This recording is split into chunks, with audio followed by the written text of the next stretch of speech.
ഇവാഞ്ചലിയും അനുദിന സുവിശേഷ വിചിന്തനം. സ്നേഹം നിറഞ്ഞവരെ, ലൂക്കായുടെ സുവിശേഷം 11 അധ്യായം 1 മുതൽ 4 വരെയുള്ള തിരുവചനങ്ങളാണ് ഇന്ന് നമ്മളുടെ ധ്യാന വിഷയം. യേശു പഠിപ്പിച്ച പ്രാർത്ഥന എന്നാണ് സാധാരണ നാം അതിന് കൊടുക്കുന്നൊരു തലക്കെട്ട്. പക്ഷെ ശരിക്കും ഈശോ പ്രാർത്ഥന പഠിപ്പിച്ചിട്ടില്ല. ഈശോ പഠിപ്പിച്ചൊരു പ്രാർത്ഥനയല്ല അത്.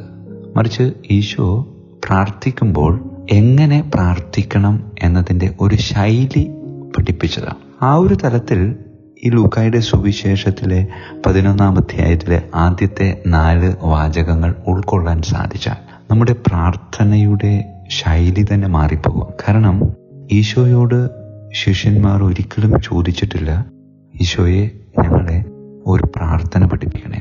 മറിച്ച് ഈശോ ഇങ്ങനെ പ്രാർത്ഥിക്കുന്നത് കണ്ട് ശീലിച്ച ശിഷ്യന്മാർ ഒരു ദിവസം ഈശോ പ്രാർത്ഥിക്കുന്നത് നോക്കി നിൽക്കാൻ.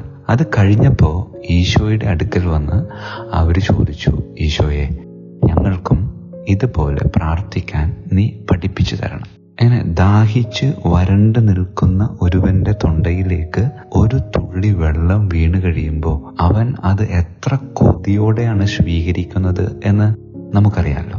അതേപോലെയാണ് പ്രാർത്ഥന പഠിക്കണം എന്നല്ല, പ്രാർത്ഥിക്കാൻ പഠിക്കണം എന്ന തീവ്ര അഭിലാഷത്തോടു കൂടെ നിൽക്കുന്ന ശിഷ്യന്മാരുടെ അടുക്കലേക്ക് ഈശോ ചെന്നിട്ട് ഈശോ അവരെ പ്രാർത്ഥിക്കാൻ പഠിപ്പിക്കുക. എന്ത് സുന്ദരായിട്ടാണെന്നറിയാമോ ഈശോ അവരെ പ്രാർത്ഥിക്കാൻ പഠിപ്പിച്ചത്. ഈശോ നമ്മളെയൊക്കെ നമ്മുടെ മാതാപിതാക്കൾ ചെറുപ്പത്തിലെ പ്രാർത്ഥിക്കാൻ പഠിപ്പിച്ചിട്ടുണ്ടല്ലോ. അതിങ്ങനെ ഒന്ന് മനസ്സിൽ കൊണ്ടുവരുന്നത് നല്ലതാ.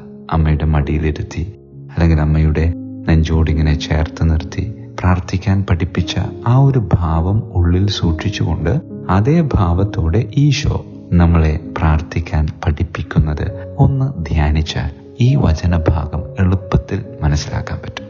ഈശോ ഇങ്ങനെ നമ്മുടെ അടുത്ത് വന്ന് നിന്നിട്ട്, മോളെ നമുക്ക് പ്രാർത്ഥിക്കാം. എന്നിട്ട് ഈശോ പറയാണ്, എൻ്റെ അപ്പനുണ്ടല്ലോ, അതെൻ്റെ അപ്പൻ മാത്രമല്ല, അത് നിന്റെയും കൂടി അപ്പനാണ്. ആ അപ്പൻ്റെ പേരില്ലേ എന്തൊരു വിശുദ്ധാണെന്ന് അറിയാമോ? ആ അപ്പൻ്റെ വീടില്ലേ അതിനേക്കാൾ സുന്ദര. ആ അപ്പൻ്റെ വീട്ടിലേക്ക് നമുക്ക് എളുപ്പത്തിൽ പോകാം. വിശുദ്ധമായ നാമമുള്ള, അതിനേക്കാൾ വിശുദ്ധമായ ഒരു വീടുള്ള അപ്പൻ്റെ വീട്ടിലേക്ക് പോകാനുള്ള ഒരു വഴി ഞാൻ നിനക്ക് കാണിച്ചു തരിക. അത് വേറൊന്നുമില്ല, സമ്പൂർണ്ണ സമർപ്പണം. സമ്പൂർണ്ണ സമർപ്പണം എന്ന് പറയുമ്പോൾ കഴിഞ്ഞു പോയ ജീവിത കാലഘട്ടത്തെയും ഈ കാലഘട്ടത്തെയും വരാനിരിക്കുന്ന കാലഘട്ടത്തെയും ചേർത്ത് നീ പൂർണ്ണമായി സമർപ്പിക്കണം. ഭാവി, ഭൂത, വർത്തമാന കാലഘട്ടങ്ങളെ ചേർത്ത് നിനക്ക് സമർപ്പിക്കാൻ സാധിച്ചാൽ നീ എൻ്റെ അപ്പൻ്റെ വീട്ടില് ഒരംഗമായിട്ട് മാറുമെന്നാ പറയുന്നത്. അതിൻ്റെ ഒരു പ്രതീകാത്മകമായ വിവരണമാണല്ലോ അന്നു വേണ്ട ആഹാരം. അത് ഈ കാലഘട്ടത്തെയാണ് സൂചിപ്പിക്കുന്നത്. ഞങ്ങളുടെ കടങ്ങൾ, കഴിഞ്ഞുപോയ കാലഘട്ടത്തെ, ഞങ്ങളെ പ്രലോഭനത്തിൽ വരാനിരിക്കുന്ന കാലഘട്ടത്തെ. അതുകൊണ്ട് പ്രിയമുള്ളവരെ, ഇന്നത്തെ വചനഭാഗം ഒരു പ്രാർത്ഥനയല്ല, മറിച്ച് എങ്ങനെ പ്രാർത്ഥിക്കണം എന്നതിനെ പറ്റിയാണ്. നാം ഒരുപാട് പ്രാർത്ഥനകൾ ഇങ്ങനെ പഠിച്ചു വെച്ചിട്ടുണ്ട്.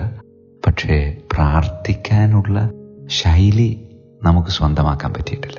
അതുകൊണ്ട് ഈശോ ആ ശൈലിയാണ് നമുക്ക് നൽകുന്നത്. ഈശോ നമ്മുടെ തൊട്ടടുത്ത് വന്ന് നിന്നിട്ട് നമ്മോട് പറയാണ്, എൻ്റെ അപ്പനുണ്ടല്ലോ, അത് നിന്റെയും കൂടി അപ്പനാ. നമ്മുടെ അപ്പൻ്റെ പേരില്ലേ എന്ത് വിശുദ്ധാണെന്നാ. അപ്പൻ്റെ വീട് അതിനേക്കാൾ വിശുദ്ധ.